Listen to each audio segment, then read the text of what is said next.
Imagine a world where two of the greatest powers of the medieval era, England and France, are on the brink of a conflict that will last for over a century, claiming millions of lives and shaping the course of history forever.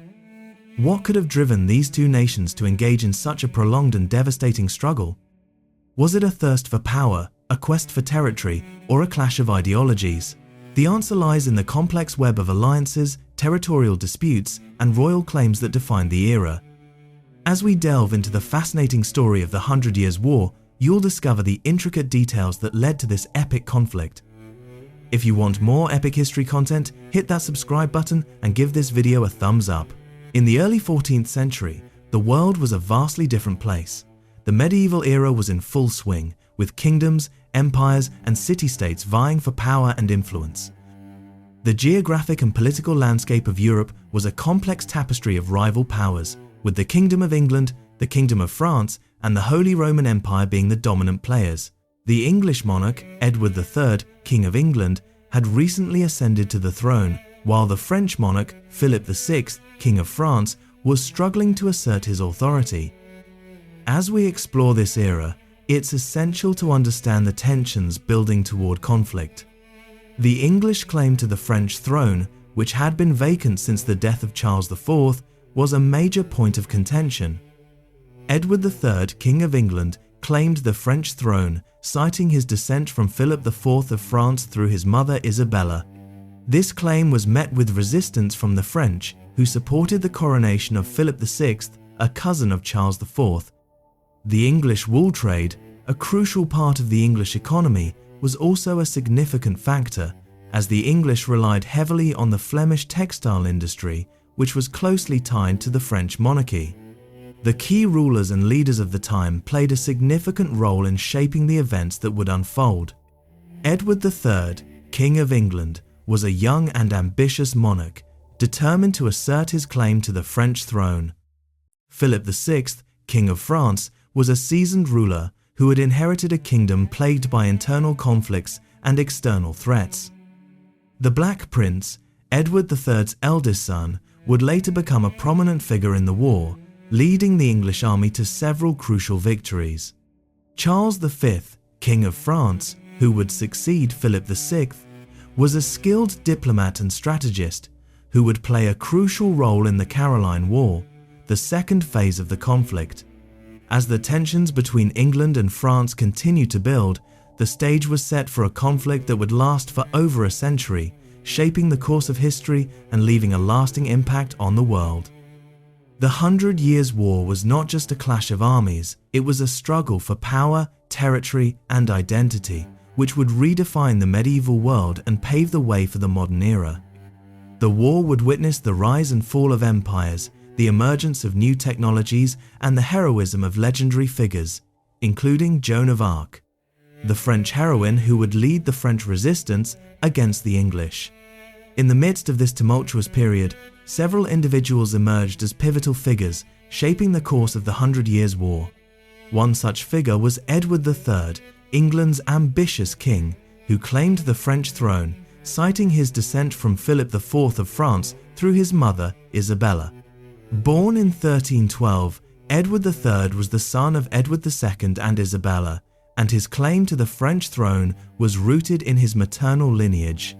With a strong sense of determination and a vision for English dominance, Edward III would stop at nothing to assert his claim and expand English territories. Another key figure was Philip VI, France's resolute king, who resisted English claims and led the French resistance. Philip VI, a cousin of Charles IV, was crowned king in 1328, and his reign was marked by a series of challenges, including the English claim to the throne. With a strong sense of loyalty to his country and his people, Philip VI was determined to defend France against English aggression.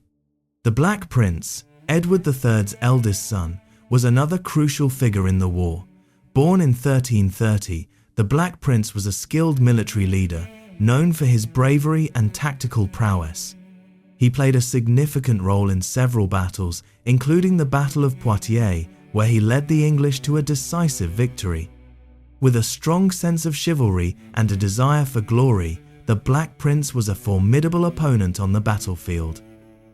On the French side, Charles V, France's strategic king, emerged as a key figure in the Caroline War. Born in 1338, Charles V was the son of John II and became king in 1364. With a strong sense of intelligence and a deep understanding of politics, Charles V began to reclaim lost territories and challenge English dominance. Henry V, England's courageous king, was another important figure in the war. Born in 1386, Henry V was the son of Henry IV and became king in 1413. With a strong sense of duty and a desire for glory, Henry V launched a new campaign in France, culminating in the Battle of Agincourt, a decisive English victory. With a strong sense of leadership and a deep understanding of military tactics, Henry V was a formidable opponent on the battlefield. Finally, Joan of Arc, France's heroic maiden, emerged as a key figure in the final stages of the war. Born in 1412, Joan of Arc was a young woman with a deep sense of faith and a strong sense of purpose. With a vision from God, she believed she was destined to drive the English out of France and crown the Dauphin, Charles VII, as the rightful king. With a strong sense of conviction and a deep understanding of the human spirit, Joan of Arc led the French to several victories, including the Battle of Orléans. The road to war was paved with a series of events, decisions, and mistakes. In 1328, Charles IV, the King of France, died without a male heir, sparking a succession crisis. Edward III, with his claim to the throne, saw an opportunity to expand English territories and assert his dominance. Philip VI, however, was crowned king, and the English claim was rejected. In 1337, the war officially began with the English claiming the French throne, and tensions escalating into conflict. This marked the start of what would become the longest war in European history. The English, under Edward III, began to prepare for war, assembling a large army and forming alliances with other European nations. The French, under Philip VI, also prepared for war, mobilizing their own army and fortifying their defenses. The stage was set for a conflict that would last for over a century, with both sides determined to assert their dominance and protect their interests. As the war dragged on, both sides began to develop new military strategies and tactics. The English, with their longbowmen, proved to be a formidable force on the battlefield, while the French, with their armored knights, struggled to adapt to the changing nature of warfare. The war was a complex and multifaceted conflict, with both sides experiencing periods of victory and defeat. The 100 Years' War was a series of brutal and devastating conflicts that ravaged the countryside of medieval France, leaving deep scars that would take centuries to heal. At the heart of this epic struggle were the battles that shaped the course of history, where heroes rose and fell, and the fate of kingdoms hung in the balance. Let us delve into the chaos and carnage of these pivotal moments and experience the raw emotion of war. The Battle of Crécy, fought on the 26th of August 1346, was one such turning point, where the English army, led by King Edward III, clashed with the French forces under the command of King Philip VI. The English army, numbering around 15,000 men, had been marching through the French countryside for weeks, leaving a trail of destruction and despair in their wake. As they approached the town of Crécy, they encountered the French army, which had been assembled to stop their advance. The English army was arrayed on a gentle slope, with the longbowmen forming the front line, supported by men-at-arms and a small contingent of cavalry. The French army, on the other hand, was a massive force, with thousands of armored knights, men-at-arms, and crossbowmen. As the two armies faced each other, the air was thick with tension. The French, confident in their numbers and the prowess of their knights, charged forward with a fierce cry, their armor glinting in the sunlight. But the English longbowmen were ready, and as the French approached, they unleashed a hail of arrows that cut through the French ranks like a scythe through wheat. The French knights, weighed down by their armor, stumbled and fell, their horses screaming in terror as they were struck by the deadly arrows. The English men-at-arms, led by the Black Prince, the eldest son of King Edward III, charged forward to exploit the gap in the French lines, their swords flashing in the sunlight. As the battle reached its climax, the English longbowmen fired arrow after arrow, each one finding its mark in the French ranks. The French knights, their armor dented and battered, stumbled and fell, their cries of pain and despair echoing across the battlefield. As the battle drew to a close, the English army stood victorious, their banners still waving in the wind. The French army, on the other hand, lay defeated and broken, their knights and men-at-arms strewn across the battlefield like discarded toys. The English had won a great victory, one that would shape the course of the war and determine the fate of the kingdoms of England and France. The Battle of Crécy was a testament to the bravery and cunning of the English army, and a demonstration of the devastating power of the longbow. It was a battle that would be remembered for centuries to come.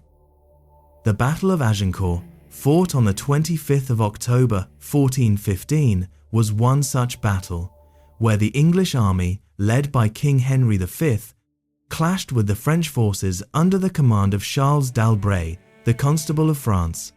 The English army, numbering around 6,000 men, was vastly outnumbered by the French, who had assembled an army of over 20,000 men. But the English were not intimidated, and they formed a strong defensive line, with the longbowmen forming the front line, supported by men-at-arms and a small contingent of cavalry.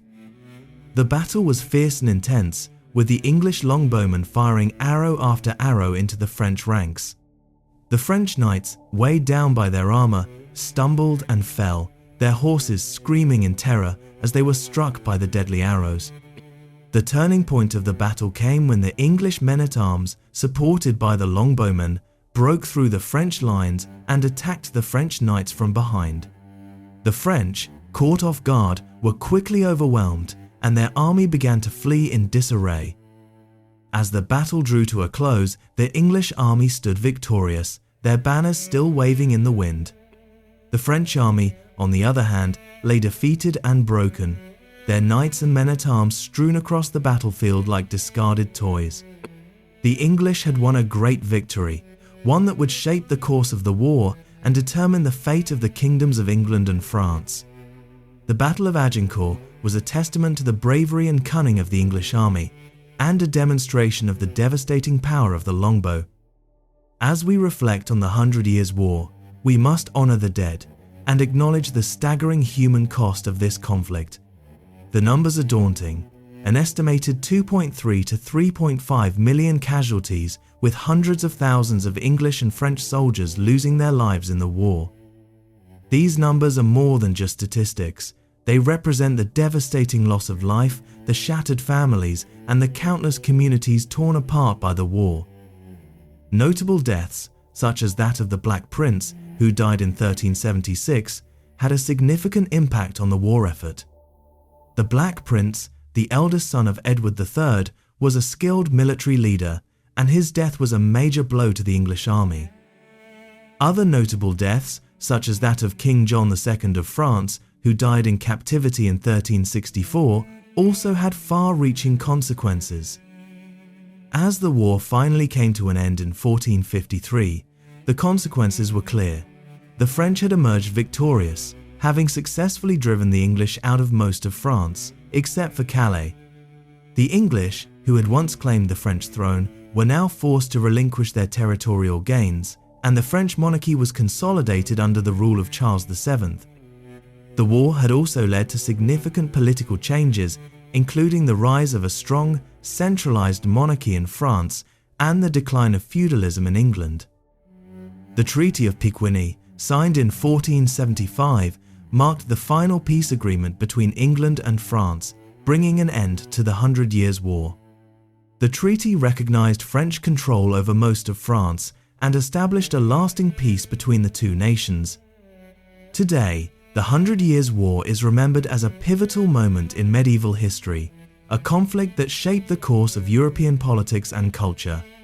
Monuments and memorials, such as the ones dedicated to the memory of the fallen soldiers at the Battle of Agincourt, serve as a reminder of the human cost of the war and the bravery of those who fought. Historians continue to study the 100 Years' War, seeking to learn from the past and to understand the complexities of this multifaceted conflict. The war serves as a reminder of the importance of diplomacy and the need for nations to work towards peace rather than resorting to violence. Thanks for watching. If you enjoyed this, subscribe to Wars That Shaped History for more battles that shaped history. Join us next time as we explore another pivotal moment in history and examine the complex factors that shaped the course of human conflict. Don't forget to like and share this video. Thanks for watching.